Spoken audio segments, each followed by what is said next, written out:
The apostrophe is just a tiny speck on the page, but it can be a source of lots of confusion. It's important to learn how to use an apostrophe correctly. There are three main situations in which we use an apostrophe. The first is when there's a contraction. The second is to indicate possession.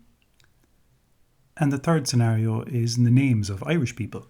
A contraction is a shortened version of a word or phrase. An apostrophe in a contraction is used as a substitute for the missing letters. You can't just make up your own contractions, but English has a number of standard ones. Contractions can be used in conversation, but generally it's a bad idea to use them in your writing. It's best to use the longer form of the words and phrases. So do not, for example, can be shortened to don't, D-O-N apostrophe T. So do not run can be shortened to don't run. Will not can be shortened to won't, W-O-N apostrophe T. So I will not run can be shortened to I won't run. Can not, it can be shortened to can't. It is can be shortened to it's, I-T apostrophe S. It is raining can be shortened to it's raining.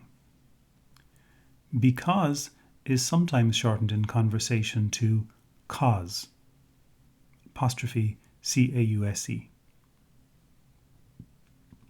Could not can be shortened to couldn't, C-O-U-L-D-N apostrophe T. Should not can be shortened to shouldn't. Would not, wouldn't. Must not can be shortened to mustn't. Could have can be shortened to could've. Now people use could've a lot in conversation, but this leads to the mistaken belief that it's a shortened form of could of. Could of is just incorrect. It's could have, not could of. Same goes for should have, can be should have, but it's not should of. It's should have. Now there are a whole bunch of standard contractions that you can use in English, but it's important to remember that generally in your writing you won't be using the contractions.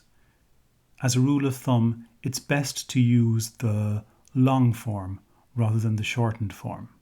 But if you do use the shortened form, make sure you spell it correctly and use the apostrophe in the way it's supposed to be used. Now, the second scenario in which we might use an apostrophe is to use it with an S to indicate possession. So in English, we can signify possession of something by adding apostrophe S to the noun. So we can say Peter's shirt is blue, and note the spelling of Peter's there. We can say Mike's couch is blue, M-I-K-E apostrophe S. Tina's hat is blue. Juan's house is blue. Phil's bike is blue.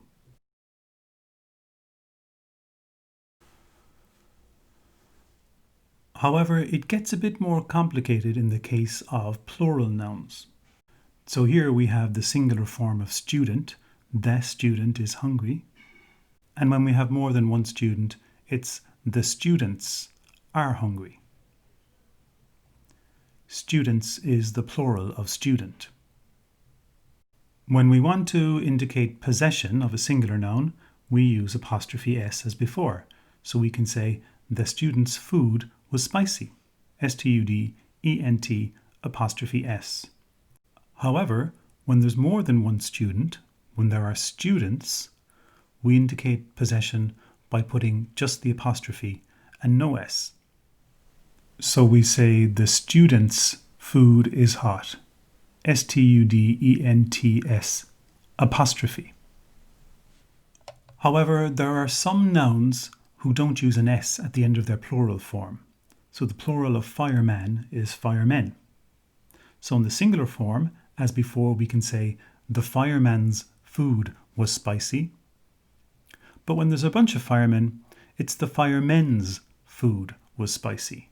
firemen apostrophe S. The final scenario where we use an apostrophe is in Irish people's names.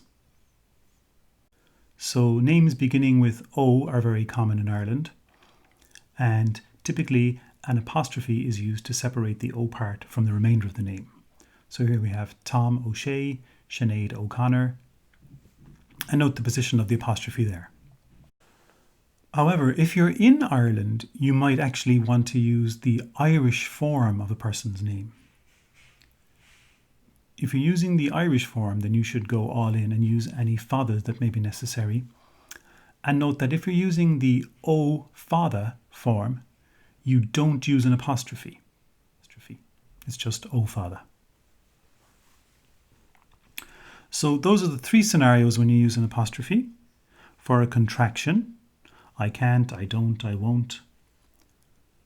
For possession, Dan's bike, Mike's bike. Or in an Irish person's name in the English form, Sinead O'Connor.